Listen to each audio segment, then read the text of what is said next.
It started with a faint humming sound one quiet Sunday morning. I was in the backyard, trimming the hedge by my fence when I heard it, soft at first, almost like a mosquito. But as I looked up, the sound grew louder, sharper. There, floating just above my property line, was a small black drone. Its silver lens glinted in the sunlight as it hovered, perfectly still, like it was staring right at me. At first, I thought maybe it belonged to one of the kids down the street. Drones were common these days. People used them for real estate photos or weekend hobbies. But something about this one felt wrong. It didn't move around or fly off when I waved. It just stayed there, hovering directly over my garden, no more than 20 feet up. I stood there for a minute waiting for it to leave. It didn't. Finally, I called out, "Hey, whoever's flying that, knock it off." My voice echoed, but there was no response. The drone just rotated slightly, as if adjusting its camera angle, and then drifted backward, slowly, before shooting straight up and out of sight. The moment it disappeared, I felt a weird chill. I went back inside, poured myself a glass of water, and told myself it was nothing. Probably just a neighborhood kid showing off. Still, the image of that steady little eye in the sky stayed in my mind for the rest of the day. Later that evening, I logged onto our neighborhood app and posted a quick note asking if anyone had lost a drone. Within minutes, I got a response from the HOA president, Dales. Her message read, "No need to worry. A real estate company was surveying lots this weekend. Perfectly normal." Something about the tone bothered me. Too quick, too rehearsed. I replied asking for the company's name, but she didn't answer. Instead, a few other neighbors commented, some making jokes, some saying they'd noticed drones, too. One neighbor mentioned seeing one late at night near the cul-de-sac. That night, I couldn't sleep. Every sound outside made me glance toward the window. Around midnight, I stepped out onto my porch just to reassure myself everything was fine. The air was still, the sky clear, and the streetlights painted soft pools of gold across the pavement. For a few moments, it was peaceful. Then I heard it again, the faint buzz like a mechanical whisper. It was back. The drone glided from behind the trees, lower this time, its red light blinking softly as it hovered above my yard again. My heart started pounding. I grabbed my phone, opened the camera, and began recording. As I zoomed in, I could see the lens tilt, adjusting toward me. I shouted, "Who are you? What do you want?" But there was no answer, only that unnerving hum. It stayed for maybe 15 seconds, long enough for my skin to prickle, then rose straight up and vanished once more into the night sky. The next morning, I replayed the video. It was blurry, but you could clearly see the drone hovering, lights blinking. I sent it to with a simple message. "This was last night. Still think it's a real estate survey." Her reply came hours later. "Please refrain from spreading misinformation. The HOA has everything under control." That phrase, "under control," stuck with me. What did that even mean? Why was my homeowners association involved with drones flying over people's yards? Over the next few days, I started noticing small changes. A car I didn't recognize began parking across the street at odd hours. My motion lights would flick on even when there was no wind. One evening, I caught a faint reflection on my window as if something shiny was moving nearby. By Thursday, I'd had enough. I called my neighbor who'd lived here longer than I had. "You ever notice a drone around here?" I asked. He hesitated. "Yeah," he said finally. "Couple times over my pool last week. I tried to call the HOA, but they told me it was for safety inspections. Sounded strange, so I dropped it. You know how they are, don't want anyone stirring things up." That confirmed it. It wasn't random. The HOA really was behind this. That night, I sat in my living room with the curtains open, waiting. Around 11:00 p.m., I saw it again, hovering right above the maple tree, perfectly steady like a floating eye. I felt my pulse race. I didn't know why they were watching or what they were looking for, but I knew one thing: I wasn't going to just sit back and let them. Something inside me clicked. I didn't realize it then, but that was the moment I stopped being a quiet homeowner and became something else entirely. This wasn't just about privacy anymore. This was personal. For the next few mornings, I tried convincing myself that it was over. Maybe whoever was behind the drone finally realized they were caught and decided to stop. But by the end of the week, I knew I was wrong. Friday evening, I stepped outside to take out the trash, and there it was again, hovering above the fence, silent and steady. This time it didn't flinch when I waved or yell. It felt almost alive, as if it had a purpose. My hands clenched around the trash bag as a strange mix of fear and anger rushed through me. I went back inside and shut the door, peeking through the blinds like a detective in my own home. I called the HOA office again the next morning. The receptionist's voice was polite but cold. "Sir, we've already told you the drones are part of an approved neighborhood program for safety monitoring. They're harmless." "Harmless?" I snapped. "It's filming people in their backyards without permission." "Sir," she repeated, her tone turning firm, "please avoid making assumptions. The HOA has everyone's best interest in mind." And just like that, she hung up.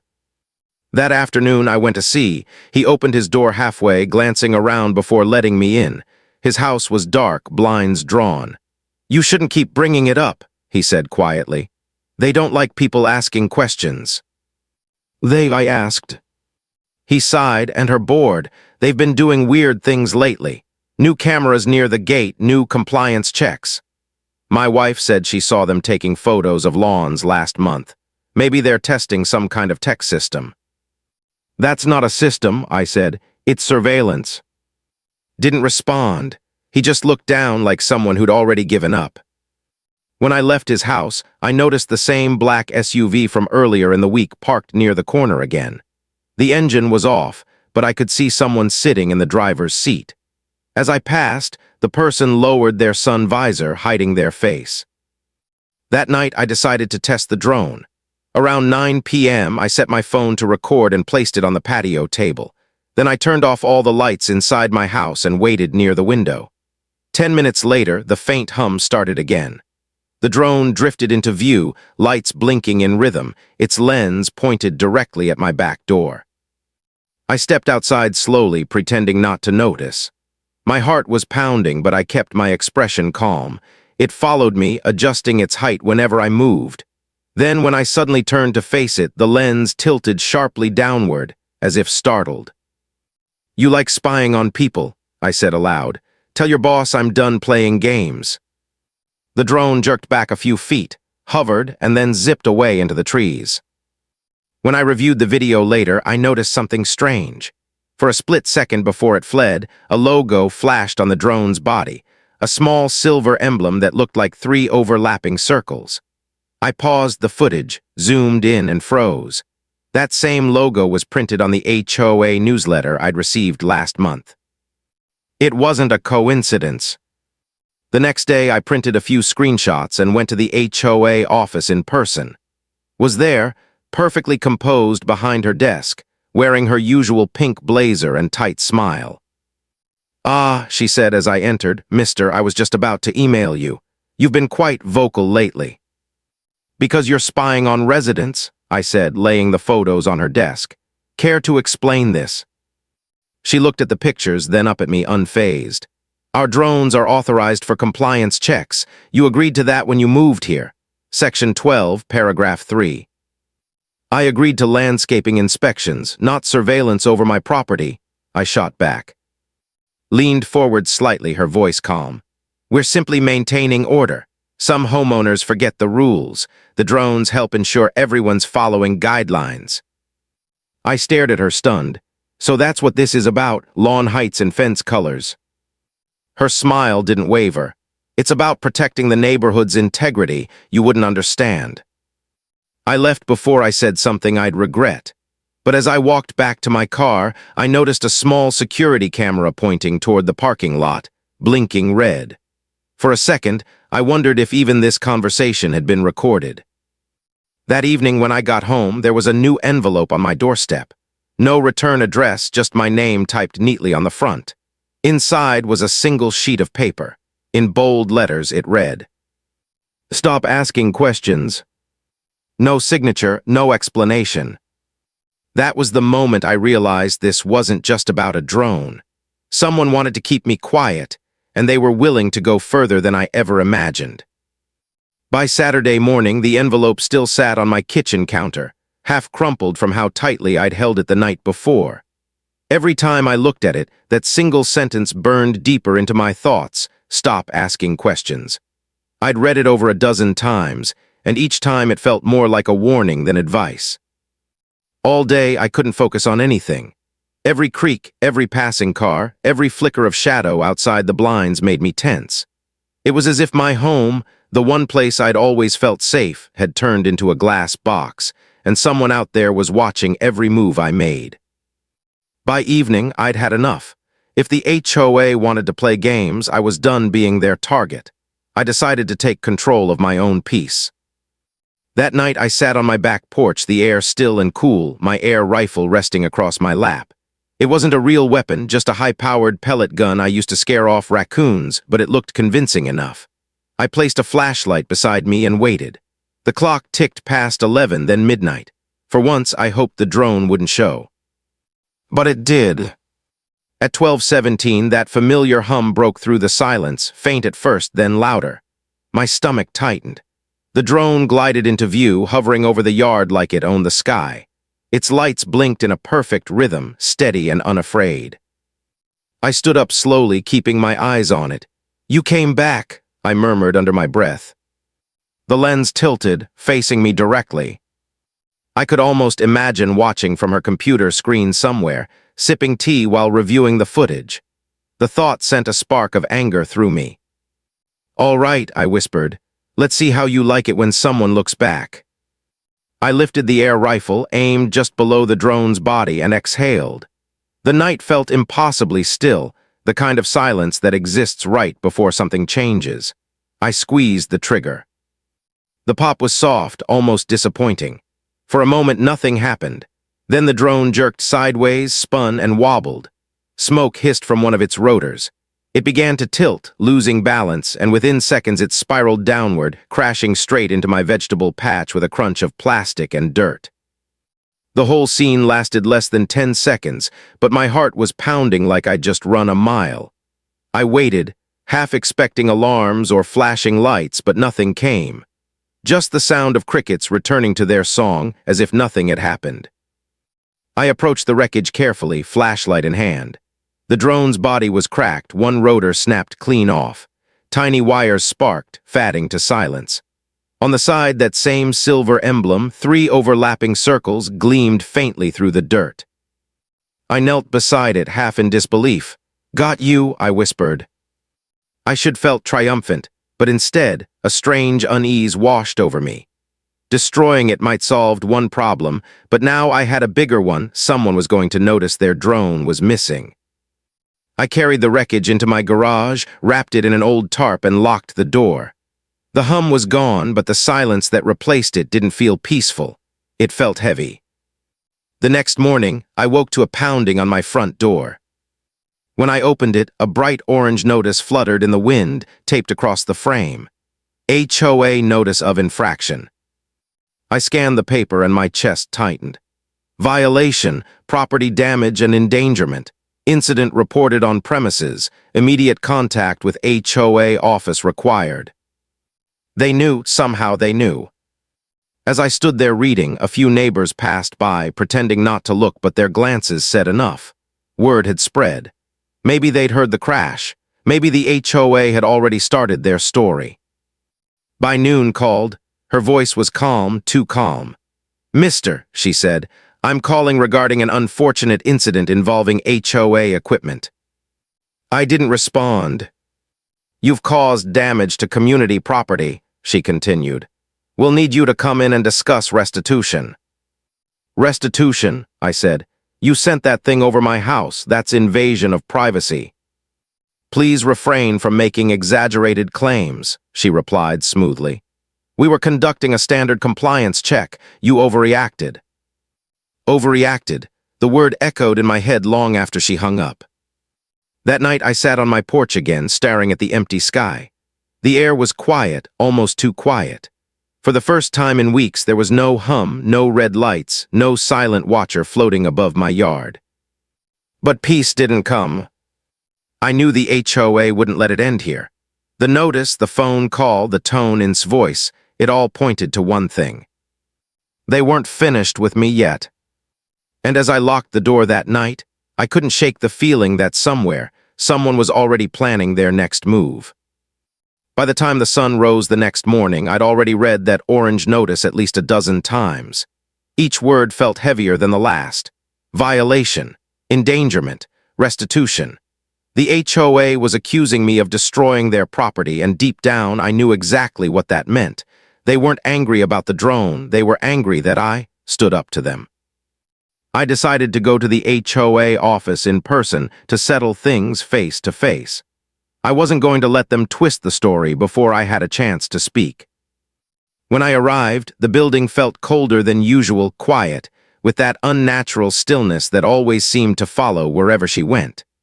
She was already waiting behind her polished desk, her expression perfectly composed. "Mister," she greeted, her tone smooth but sharp around the edges. "I trust you've seen the notice." "I have," I said, placing the folded letter on her desk. "But before you accuse me of anything, I want to make one thing clear. That drone was over my property, not the neighborhood. It was invading my privacy." Smiled faintly. "Our drones are part of an approved safety initiative. They're used to ensure compliance with neighborhood standards." "Compliance?" I repeated, my voice rising slightly. "It was hovering over my backyard in the middle of the night. You call that compliance?" She clasped her hands together. "We have rules for a reason. When homeowners disregard them, order falls apart. We're simply ensuring everyone plays their part in maintaining harmony." Her calm tone made it worse. Every word felt rehearsed, polished, like she'd practiced it in front of a mirror. "So what happens now?" I asked. "You fine me, suspend my voting rights, what's next?" Her expression hardened just a little. "You'll receive an invoice for the damages, and a formal warning will be placed in your homeowner file. Further noncompliance could result in additional action." I laughed, not because it was funny, but because the situation was so absurd it didn't feel real anymore. "You're threatening me for protecting my own property." She didn't respond, just tilted her head, eyes cold. I left without another word, my hands shaking with anger. When I got home, the neighborhood felt different. A few neighbors who used to wave now looked away as I passed. Someone had already removed my name from the HOA group chat. That evening, as the sun dipped below the rooftops, I heard something slide under my front door. Another envelope. No logo this time, just plain white paper. I opened it slowly. Inside was a short message typed in black ink. "You shouldn't have done that." The same words that had haunted me before, but this time they hit harder. Whoever was behind this wasn't just hiding behind rules and notices anymore. They were watching. I went straight to his house. He opened the door, looking nervous. "You shouldn't be here," he whispered. "They're already talking about you." "Talking about me?" I asked. He nodded. "Told the board you damaged association property. They're calling an emergency meeting. You're the first item on the agenda." I stared at him. An emergency meeting over a broken drone. Looked away. They say it's about setting an example. Those words sank deep. Setting an example. It wasn't about money or damage anymore, it was about control. I went home, locked my doors, and decided to dig deeper. If they wanted to make me the villain, I needed to know why. I pulled the damaged drone out from the garage, set it on my workbench, and began carefully prying it open. Inside was a small memory chip wedged near the camera. I plugged it into my laptop, expecting static or useless data. What appeared made my breath catch. Video clips, dozens of them. Backyards, porches, driveways, each labeled with street numbers from our neighborhood. The drone had been recording everyone, not just me. One video showed a family eating dinner on their patio. Another showed someone sunbathing. A third, mine, showed me standing in my yard, staring up at the sky the first time I'd seen it. I sat there frozen, scrolling through the files as realization hit. This wasn't about enforcing rules. This was surveillance, organized, systematic, and deliberate. My phone buzzed suddenly, snapping me out of the trance. Unknown number. I hesitated, then answered. "Mister," a familiar voice said, "I hope you're being reasonable tonight. It would be unfortunate if this escalated any further." I didn't speak. "Sleep well," she added softly. "We'll see you soon." The call ended. I stared at the drone's memory card still glowing on my laptop screen. Whatever the HOA was hiding, I now had proof, and that meant one thing. They wouldn't stop until they got it back. As I shut off the lights, I felt something shift outside. A car door closed in the distance, followed by footsteps on the pavement. Someone was out there, watching again. The hum might have stopped, but the game had just begun. The next morning, the neighborhood felt eerily quiet. Lawns still looked perfect, mailboxes spotless, and the air carried that same forced peace that had always made this place feel like a model town. But now I knew what hid beneath that picture-perfect surface: control, secrets, and fear. I couldn't stop thinking about the footage on that drone's memory chip. Dozens of private videos, all recorded without consent. Every clip was labeled and organized by address. Someone had taken the time to catalog each resident like we were test subjects. By noon, I heard from again. He texted me just 3 words: "Meeting tonight, 8 p.m. I knew what he meant, the emergency HOA meeting. The one where they'd make an example out of me. I replied, "Where's?" He sent back an address, not the usual HOA office, but a private residence. That night, I parked a block away and approached her house on foot. The sky was dark, and every window on her property glowed with warm light. Cars lined her driveway. I recognized several from the board members who loved to patrol the neighborhood like guards. I wasn't invited, of course, but that never stopped me before. Through the side of her property, I noticed her patio door slightly ajar. A soft murmur of voices floated out. I slipped closer, crouched near the hedge, and peeked inside. Around her dining table sat 7 people, all dressed neatly, papers and tablets spread before them. Sat at the head, posture straight, voice crisp and clear. "Let's begin," she said. "As you all know, the incident with Mr. has caused unnecessary attention. We can't allow one resident to jeopardize our progress." Progress, the word sent a chill through me. One of the men, tall, gray suit, hair slicked back, leaned forward. "Are we still going forward with the next phase?" "Of course," replied. "The monitoring program is essential. Once the rest of the neighborhood sees how effective it is, there will be no complaints." Another woman spoke up. "But he has the drone, doesn't he, if he leaks the footage?" Raised a hand. "We'll handle that. He's emotional, he'll make mistakes, and when he does, we'll make sure his actions are documented accordingly." The room nodded in silent agreement. I pressed my phone against the glass and started recording. Every word, every phrase, I wanted it all. Then something caught my eye. On the far end of the room, a screen displayed multiple live feeds, security cameras, street corners, and backyards. My backyard among them. The live image showed my own porch, still empty, lights off. The timestamp updated in real time. They were still watching me, even now, while I crouched outside their meeting. A hand touched my shoulder. I froze. A whisper cut through the night. "You shouldn't be here." I turned to see him standing behind me, face pale, eyes darting nervously toward the door. "You told me the time," I hissed. "Why are you helping them?" "I'm not," he said quickly. "I just wanted to warn you. They're planning to vote tonight. They want you fined, maybe even removed from the neighborhood if you don't cooperate." "Removed," I whispered. He nodded. "They think you're trying to expose them, and honestly, you are, aren't you?" I didn't answer. Inside, I could still hear his voice. "We'll finalize the resolution tonight. Once we file the paperwork, his property access can be restricted if necessary." I felt anger building in my chest. "Restricted access," I muttered, "to my own home." Grabbed my arm. "You need to leave if they catch you." But before he could finish, the sliding door opened. Light spilled across the lawn. Stood there, expression calm, eyes sharp. "Mister," she said, her voice smooth as glass, "you weren't invited." My heart raced. "Then maybe you should stop holding secret meetings about me." The other board members appeared behind her, silent, watching. For a moment no one spoke, then smiled, a small, deliberate smile. "You've made this far more complicated than it needed to be," she said. "Why don't you come inside? Let's talk about this properly." I stepped back. No, I've heard enough. Her eyes flickered with something I couldn't quite read, amusement maybe. Suit yourself, she said. But I'd be careful about what you record. Sharing false information can have consequences. She shut the door softly, leaving me standing in the dark. Looked at me helplessly. You should go. I did, but not before sending the recording to a private drive on my phone. If anything happened to me, I wanted someone to find it. When I got home, I locked every door and window. The neighborhood was silent again, but this time it didn't feel like peace.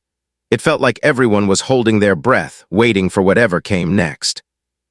As I sat in the dark, I glanced out at the yard and saw a faint red light blinking near the tree line. A new drone, smaller, quieter.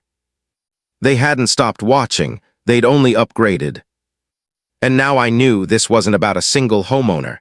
It was bigger, organized, and deliberate. And I had proof. The night after caught me outside her house. I barely slept. Every time I closed my eyes, I saw her standing in that doorway, calm, confident, and utterly certain that she held all the power. It wasn't anger that kept me awake. It was fear. The kind of fear that comes from realizing the people who were supposed to protect your neighborhood had turned it into a surveillance project.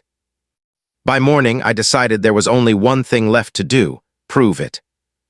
I called my friend, a tech guy I'd known since college. He worked with electronics, security systems, and the kind of digital tools that could see through secrets. When I told him what I had, a damaged drone with a memory chip full of neighborhood footage, he didn't hesitate. "Bring it over," he said, "and don't text me again about it." When I arrived at his workshop on the edge of town, he was already waiting with a soldering kit and 2 monitors glowing in the dim light. Took one look at the drone and whistled. "This isn't some hobby model. It's industrial grade, encrypted hardware, custom firmware. You sure this came from your HOA?" "I'm sure," I said. "Their logo was stamped on it." He frowned, connecting a cable from the drone to his computer. Streams of data began scrolling across the screen. Within minutes, dozens of files appeared: video clips, spreadsheets, and something labeled resident metrics. "What's that?" I asked. Clicked it open. A grid of names filled the screen. Every homeowner in the community was listed. Next to each name were numbers, timestamps, GPS coordinates, notes like yard inspection, lighting violation, noise activity detected. He looked up at me. "They've been logging your movements," he said quietly. "Everyone." My stomach dropped. How long has this been going on? He clicked through a few folders. At least 6 months, maybe longer. There's even data synced from cloud backups. Whoever runs this system has access to live feeds. I leaned over his shoulder. "Can you trace where it's sending the footage?" He started typing furiously. After a few minutes, his screen flashed a new window, an IP address followed by a server name. He froze. "Dales," he read aloud. For a moment, I didn't breathe. It wasn't just the HOA as a group, it was her, personally. "Can you copy it all?" I asked. He nodded. "I'll make a backup, but you should know. If she's monitoring this system, she'll see someone's inside. You'll only have one shot before they wipe it." "Just do it," I said. It took nearly an hour to finish. Transferred every file to an encrypted drive and handed it to me. "Keep it somewhere safe. Don't connect it to your Wi-Fi, and for the love of sanity, don't go back there tonight." I thanked him and drove home, my hands trembling the entire ride. The sky had darkened by the time I pulled into the driveway. I felt exposed, like the entire neighborhood could see what I carried. Inside, I plugged the drive into my laptop for one final check. The folders were all there, hundreds of videos, documents, and metadata files. Proof that the HOA had turned surveillance into a private obsession. Just as I was scrolling through one of the newer recordings, the screen flickered. For a second, I thought it was nothing. Then the cursor moved by itself. Files started disappearing one by one. "No, no, no," I muttered, yanking the cable out. Too late. Half the footage was gone. My heart raced. They knew. Somehow they'd tracked the connection. I slammed my laptop shut, grabbed the drive, and ran outside. The street was quiet, but a black SUV was parked near the intersection, the same one I'd seen before. Its headlights were off, engine idling softly. I stepped back into the shadows, trying to calm my breathing. My phone buzzed in my pocket. A text appeared from an unknown number. "You shouldn't have taken what isn't yours." I looked toward the SUV. The brake lights flashed once before it rolled down the street and disappeared around the corner. Back inside, I locked the doors and turned off every light. My reflection stared back from the dark window, pale and uneasy. I realized that this wasn't just an HOA issue anymore. Whatever had built, it went far beyond neighborhood rules. I called, whispering, "They're onto us." "Of course they are," he said. "You poked the nest. Now you need to hit back harder before they erase everything." "How?" "Get the story out," he said simply. "Go public. You have enough proof. Make it too big for them to hide." His words echoed long after I hung up. He was right. Keeping quiet hadn't kept me safe. It had only made me easier to control. I placed the drive inside an old metal lockbox and buried it in my backyard beneath the maple tree. The ground was cold, damp, and silent. As I stood there, a faint buzzing sound drifted through the night air. I froze. It was familiar, too familiar. When I looked up, I saw another drone hovering above, smaller than before, light blinking softly. For a moment, it stayed still, then turned and drifted away into the darkness. They were still watching. And now, I had something they desperately wanted back. I woke up the next morning with a single thought pounding in my head. I had to expose them before they erased everything. The sun filtered weakly through the blinds, casting narrow lines across my living room. Every noise felt amplified, the refrigerator's hum, the creak of the floorboards, the faint whoosh of wind outside. I couldn't tell if the paranoia was justified anymore, but I knew one thing for sure. I wasn't safe, not while that secret sat buried under my backyard. I spent the morning packing. Every time I stopped, I thought about Scott's calm face and her warning voice. It would be unfortunate if this escalated any further. It had already escalated. By noon, I grabbed the shovel, dug up the lockbox, and took it inside. The drive was still intact. Words echoed in my mind, "Go public." But how? If I called the local paper, could shut the story down before it saw print. The HOA practically funded half their advertising section. Posting online might help, but anonymous claims wouldn't carry weight. I needed a bigger voice. Someone who couldn't be bought, someone who would care. That's when I thought of the Ledger Review, an independent investigative site that had once exposed a corrupt zoning board 2 towns over. They had a reputation for digging deep and publishing fast. I pulled up their contact page and found an encrypted upload portal for submissions. My hands shook as I uploaded the folder of drone footage, documents, and data had. I included a short message. "This surveillance is being conducted under the guise of an HOA compliance program. Residents are unaware. The administrator is Dales. This footage was obtained legally after one of their drones crashed on my property." I hit send. Then silence. The kind of silence that sits heavy in the room, waiting to be broken. Hours passed. I kept checking my email, half expecting the HOA to burst through my door at any minute. The tension was unbearable. Finally, around 6 p.m., my phone buzzed. A new email from the Ledger Review. "We've received your submission. We're verifying authenticity. If legitimate, this is a major story. Do not engage with your HOA. Stay offline. Someone will contact you soon." My breath caught, relief mixed with dread. There was no turning back now. Just as I was about to shut my laptop, a loud knock echoed through the house. 3 sharp hits. I froze. Another knock, louder this time. I peered through the peephole. 2 men in dark suits stood on my porch. Not HOA security this time, but something more official looking. One of them held a clipboard. "Mister," the taller one called, "we're with Neighborhood Compliance Enforcement. We'd like to speak with you about an ongoing matter." Neighborhood Compliance Enforcement. That wasn't a real department, not in any official capacity. I didn't open the door. "You'll have to leave," I said through the wood. "You're trespassing." "Sir," he said calmly, Failure to cooperate may result in further action. Their phrasing was too precise, too rehearsed. They weren't here to talk, they were here to intimidate. I stayed silent. After a tense few moments, one of them slipped an envelope under the door. You've been formally summoned to an HOA board hearing tomorrow morning. Attendance is mandatory. Their footsteps faded. I waited another full minute before picking up the envelope. Inside was a single page with bold lettering. Final hearing, 9:00 a.m. attendance required. Below that, a note written in tidy handwriting. Bring the drone footage. Let's resolve this privately. I sat down, staring at the letter, my pulse hammering. She knew I had it. That night, I barely moved from the couch.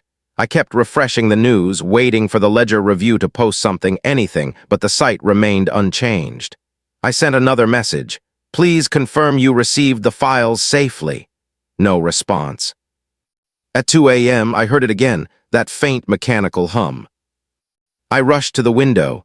Another drone hovered over the streetlight, turning its small camera toward my house. My chest tightened as I realized it wasn't filming, it was searching. I unplugged my router, killed the lights, and sat in the dark. Every instinct screamed at me to run, but I knew I couldn't leave, not yet. By sunrise, I made a decision. I was going to that final hearing. Not because I wanted to resolve anything, but because I wanted to record everything. If wanted this private, I'd give her public. I packed a hidden recorder in my jacket pocket, slipped the encrypted backup drive inside my bag, and took one last look around my house. It felt strange, the calm before a storm. I didn't know if I'd be coming back, but I did know this. Once I stepped into that HOA boardroom, everything would change. Either I'd expose them for what they really were, or they'd silence me for good. And as I locked my door and walked toward my car, the morning light seemed too bright, too still, like the neighborhood was holding its breath, waiting for the truth to finally surface. The morning of the hearing felt eerily quiet. The streets were still, the air heavy with that strange tension that comes before something big.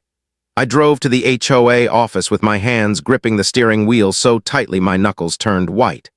In the passenger seat sat my small black bag, inside it, the encrypted drive, a hidden recorder, and a folded letter from the Ledger Review. Just before I left home, I'd received one last email from them. Your files are. The story is scheduled for release at 10:00 a.m. Stay safe. The hearing was at 9. When I pulled up, the parking lot was half full. A few familiar faces from the neighborhood stood near the entrance, whispering to one another. They looked uneasy, glancing at me as I walked past.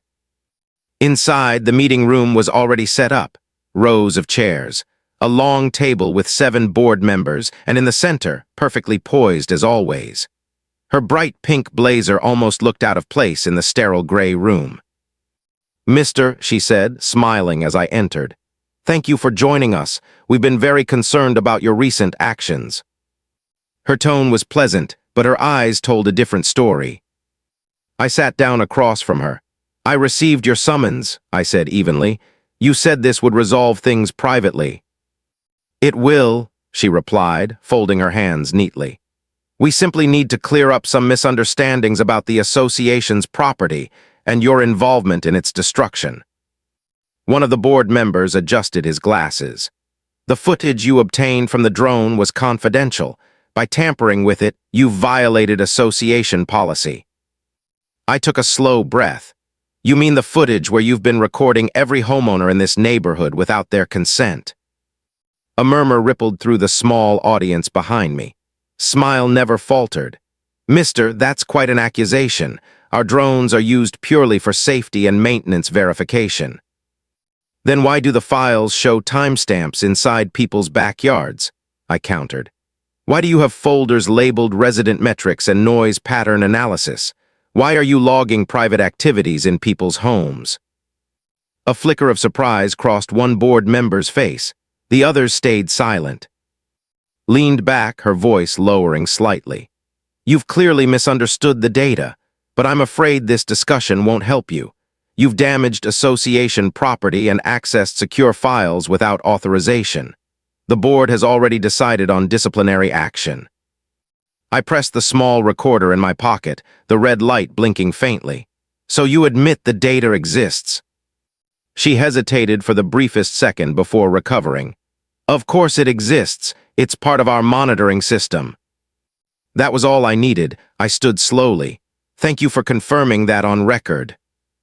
Her smile faded. On record. I reached into my bag and placed the folded letter from the Ledger Review on the table.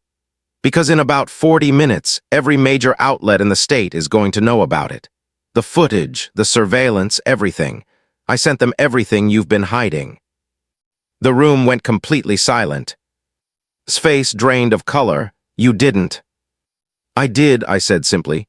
And you can't stop it. The files are backed up and they know your name. The murmurs grew louder now. One of the board members stood abruptly. Is this true? What is he talking about? Shot him a glare, her voice suddenly sharper. Sit down, Robert. Then she turned back to me, her tone soft again, almost pleading. You don't understand what you've done. This program wasn't meant to harm anyone. It's bigger than you think. Then explain it, I said, right now. Her eyes darted toward the window as if calculating something. You wouldn't believe me if I told you. Before I could respond, the door burst open. 2 HOA security officers stepped in, hands at their belts. Ms. Dales, one of them asked. Remove him, she said quietly. Now. But before they could move, someone's phone buzzed loudly. Then another. Then another. The sound spread through the room, notifications lighting up every screen. One of the board members gasped. It's online, it's all online. I glanced at my watch. 10:00 a.m. The story had gone live. On every device, the same headline appeared. Local HOA exposed for secret surveillance program. Residents recorded without consent. Gasps and whispers filled the room. Some of the homeowners stood, demanding answers. Rose slowly, her calm exterior cracking for the first time. This isn't how it was supposed to go, she muttered. I backed toward the door. It's over. Her voice trembled, not with fear, but with something colder. You think this ends with a headline? You've made enemies you don't even understand. Maybe she was right. Maybe there were bigger forces behind her, companies, investors, or whoever had funded this program. But it didn't matter anymore. The truth was out. Outside, the parking lot was filled with people on their phones, reading, recording, shouting. The illusion was broken. The neighborhood, once silent and controlled, was finally awake. As I walked to my car, called, You did it, he said. It's everywhere, you're trending. I laughed, a shaky, disbelieving laugh that felt like the first real breath I'd taken in weeks. Back home, I stood on my porch and looked up at the sky. No drones, no hum, just quiet. For the first time in a long while, it felt like my home again. But deep down, I knew's final words weren't just a threat, they were a warning. Whatever had started here wasn't finished yet. Still, I'd won the first battle. And as the wind rustled through the trees, I whispered to myself, let them watch, I'm not hiding anymore. Because the truth, once exposed, can't be silenced. Not even by the HOA. You've heard this confession, now wait until you hear the next one. The truth that shatters everything you thought you knew.